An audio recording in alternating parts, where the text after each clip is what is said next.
There is truly nothing worse than the fear and anxiety that can go along with traveling when you're dealing with something like GERD, acid reflux, LPR, or any kind of digestive issue. I personally struggled with GERD for over a decade as well as IBS, and so I can definitely relate to wanting to travel and try new foods and enjoy your life, but feeling like you're constantly being held back by digestive issues. And I got to a certain point with my symptoms where I was like, I have to just live my life. And honestly, that was a good decision for me. And while I was on my journey to recovering from GERD, which you can learn more about in this video, I learned a lot in terms of preventing symptoms while traveling. So in this video, I'm going to show you how I travel, some things that I still do to help myself support my gut health and prevent reflux while I'm traveling, and then also just general tips for staying healthy, feeling your best when you're traveling. If you're new here, my name is Molly. I'm a registered dietitian, and I personally struggled with digestive issues, and I started this page to share strategies that can help you feel better and live your best life. So make sure you subscribe and check out all of my other acid reflux videos if you're struggling with reflux. So I just got into Copenhagen this morning, and the first thing I did was go to a CrossFit class, which is probably not what most people do when they land in Copenhagen, but honestly, I'm here by myself. It's my first solo Europe trip and my first time staying in a hotel by myself, actually. Nick and I travel a lot together, and I love traveling with him, but it just worked out this time that I was going to be alone here for a few days, and then I'm going to be meeting up with Nick and his family in a couple days. So for the first few days, I'm just doing whatever I feel like doing, and for me, my ideal day is starting with movement. This not only helps me support my gut health and boost endorphins, but also helps me stay regular when I'm traveling. So exercise plays a key role in your bowel regularity. So make sure to bring your sneakers, bring exercise bands, whatever you like. I dropped into a great gym called Butcher's Lab. I didn't film my workout because I get kind of nervous about filming in public, especially at a new gym. And then I just kind of searched like healthy food near me, and I picked up a really delicious salad. It was actually very reflux friendly because there was so many great veggies that were low acid, and then they had all these dressings that were not really acidic. I had a tahini dressing, which didn't taste acidic at all, and that was delicious. And then after that, I went and got a cappuccino, just a single shot. If you are avoiding caffeine, you could definitely do a decaf single shot cappuccino, or you could do a tea fog where you have the frothed milk with a tea bag in it. That's a nice reflux friendly alternative. But I had a delicious cappuccino and a cardamom bun. And so when I'm traveling, I do like to eat healthy. I still like to have my vegetables to support my gut health and feed my gut microbiome. But I also love to try new foods, and coffee and pastries are like my absolute favorite things to try when I'm traveling. So I didn't used to be able to have coffee. I have a whole video of that on my acid reflux playlist, but now I love coffee and I'm able to enjoy it, and it makes me so happy. So after that, I just walked around and did a little bit of shopping. Now I'm gonna rest for a little while because I took the red-eye flight last night, and then I'm going to jump in the pool and the sauna at this hotel. I'm staying at Villa Copenhagen, which I've stayed at before. Copenhagen is like one of my favorite cities in the world. So happy to be here and happy for a few days of R&R. One essential part of travel is just being prepared. So I'm gonna show you a few of the things I always travel with to help me take care of my gut health and prevent reflux. Okay, so I mentioned sneakers, but I also bring my running belt so that I can pack my phone, keys, a little water bottle if I need to, any snacks if I'm going on a longer run. This is Flip Belt, and I've tried a lot of running belts, and this is my absolute favorite. It's great for walking too. Of course, a water bottle, the tap water is super clean in Copenhagen, so I brought a water bottle. If the tap water is not safe to drink, then I will just get like a large water bottle and keep buying them, and trying to stay hydrated, grabbing water when I see it. In terms of reflux prevention, so I know I'm going to be drinking wine, eating chocolate, eating late, and probably eating a little past fullness, which are all big reflux triggers. So non-mint gum.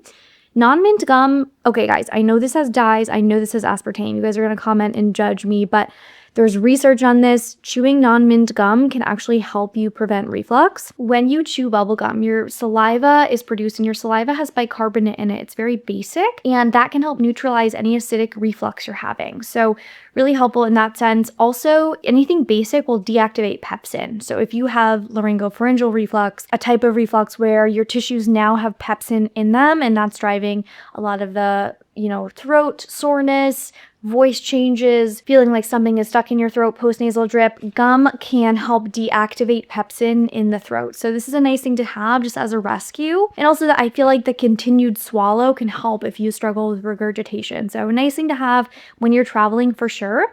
And then I also brought with me a reflux raft. So this is a little squeezy bottle reflux raft. I will probably take this on the nights that I have like a bigger dinner late at night, because sometimes eating past fullness is still a reflux trigger for me. I still have to be careful about not eating to like 110, 115% fullness. And if you take one thing away from my page, let it be to savor each bite, chew well, slow down, and honor your fullness. That will help you when you travel to not have reflux, because when we overfill the stomach, that's the biggest trigger for reflux. It's really putting a lot of pressure on your sphincter and just a large burden on your stomach at one time, and increases the likelihood of reflux. I also brought my supplements here. I have magnesium, my omegas, my multivitamin, and melatonin as well. Melatonin is really helpful for me when I travel so that I get a good night's sleep. And side note, melatonin also helps tone the lower esophageal sphincter at night, so it's great for reflux prevention as a added benefit. I brought with me some LMNT electrolytes. I opened this one, that's why it's in this bag. This does have citric acid in it, so if you have LPR, not something that I would recommend. That is why I made the homemade electrolytes video on my page for those that struggle with acidic beverages. I don't have a problem with these electrolytes, but a lot of people with LPR would not tolerate them. Even if you have, erosive GERD, I would not be drinking anything with citric acid in it. So you can make my homemade ones if you need one, but electrolytes help you, of course, hydrate, but they also can be really helpful for bowel regularity, energy levels, overall mineral balance. Okay, I found this in my bag and I probably won't be using it because I don't really have an issue with FODMAPs anymore. But what this is FODzyme, and it is a digestive enzyme supplement for FODMAPs. So things like garlic, onions, beans, lentils. If you have bloating with these types of foods, also lactose, you can have this with dairy and gluten to help break it down. It helps break down wheat, not gluten, the fructan in wheat and the lactose in dairy. This will also help break it down for you. So you can add these right onto your meals. I don't need to use these anymore, but I found this in my bag, so I wanted to show you. And basically everything I recommend, Reflux Raft, FODzyme, and the snacks I'm going to talk about are on my Amazon store in my recommended products page. So these are going to be on my Amazon store, these crunchy edamame beans. For this little package, it's like 11 grams of protein and 4 grams of fiber. So I love traveling with these to support my gut health and get a little protein in. And then I've been loving these Quite Nice breakfast oats. They already have fiber and protein added, and they have really great reflux friendly flavors like spice, turmeric, cardamom, and it's not spicy, by the way. It's mostly just turmeric and cardamom. And they also have a cinnamon flavor if you like and tolerate cinnamon. These are amazing. I have a discount code for you in the description where you can order these. Great for travel. Lastly, my sleep mask. Never travel without this, so I can sleep on the plane and sleep better at night.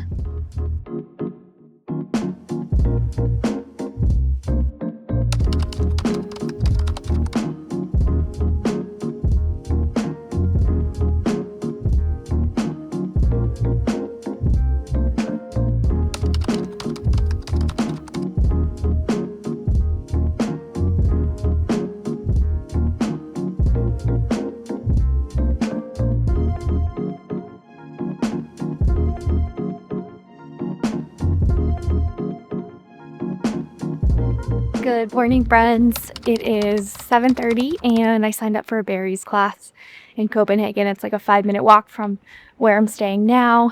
And what I was just thinking about in terms of travel is that your mindset is one of the most important things. So if you go into a trip with the mindset that I'm going to feel terrible and I'm not going to be able to eat anything, that's the wrong mindset. And it's almost assuredly going to result in not as great of a trip. So going into it with a positive mindset of I'm going to experience everything that I can, be super present, focus my energy on my family and friends, and savor each bite, it's going to be a much more positive experience. So trying not to project in terms of symptoms and how you're going to feel is really, really important. And then knowing that you're not going to be able to keep all of your routines. All your routines from home are probably not going to stay with you, but just keeping the most important ones, like doing a quick 5-minute meditation in the morning, doing some stretching, opening up the pelvic floor so you can have a better bowel movement, staying hydrated, eating vegetables, eating consistently too. Like if people around you are not eating and you need to eat every 3 hours, don't be afraid to stop for a snack or to bring snacks with you that help you feel your best, that you know you tolerate well, so that you're eating on your schedule. Like this morning, I woke up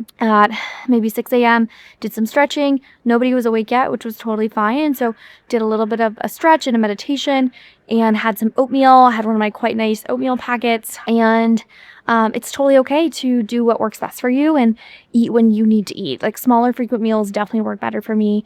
If we're having a later dinner, I'll try to eat a good snack beforehand because I know I can't eat a large dinner late at night. It's a big reflux trigger. So still trying to eat good meals with protein, with fiber when you can. It's hard sometimes when you're traveling, but with a little bit of creativity and a little bit of planning ahead, you can definitely kind of stay on your flexible meal schedule. It doesn't have to be exactly the same, but just making sure you're not going like 5 or 6 hours without eating and getting to that point of like ultra starving. Because when you're at that point of ultra starving, it's so hard to eat to 80% fullness, so hard to slow down, savor every bite, and getting too hungry can also lead to reflux. So pack snacks that work well for you or grab some when you get there.